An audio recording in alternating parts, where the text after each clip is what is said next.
Hey ladies and gentlemen, this is Carmine Sabia for Explain America, and it's time to forget the hype about Kamala Harris, because reality is a lot different than what they're telling you. Before we get started, please make sure you like, comment, share, and subscribe. Those little things really help us out, and they help our channel continue to grow. And guys, if you're not watching us on YouTube, it's such a help to us if you do that.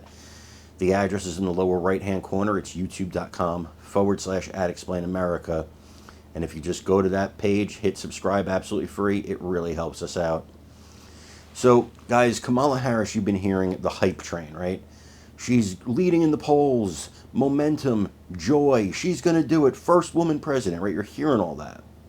It's on your news every day. The real polling, however, shows something completely different, especially the internal campaign polling. It's why the Harris team is very nervous. It's why the Trump team is very confident. And it was just broken down to us, actually, how much worse she's doing in the polling than her predecessors did against former President Trump. And the people that took Trump on previously, she's doing worse than both of them. One of them is her boss.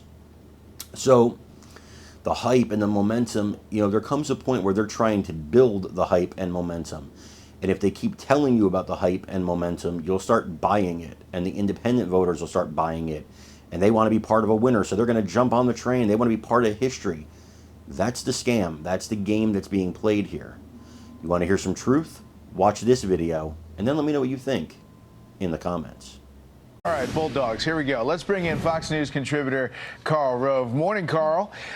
You know the Georgia Bulldogs. Morning. Listen, Democratic strategist to Fox News Digital, a warning to the Harris polling and the media silence says this: if the polling errors are anywhere close to what they were in 2016 and 2020, then Trump is in the lead right now. The idea that Harris doesn't have to specify policy or go before the news media is a strategy born of conceit and foolhardiness and will ultimately backfire.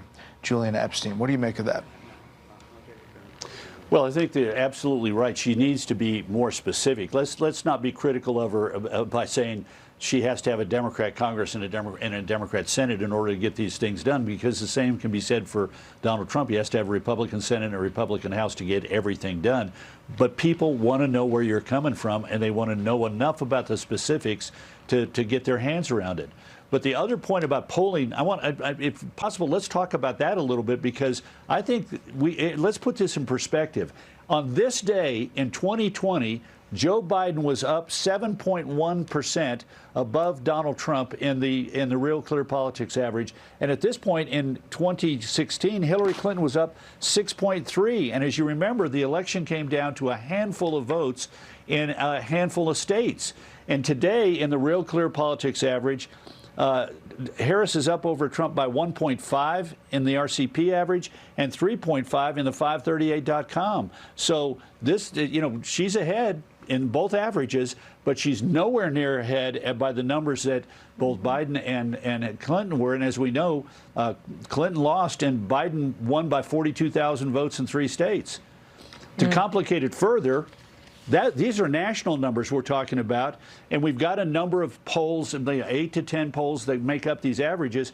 But how is she doing and how is he doing in the battleground states, the 6 or 7 battleground states? We have nowhere near. We have a few polls in several states, but we certainly don't have 6 or 7 or 8 polls that would give us an average and therefore give us a better idea of where they actually are. So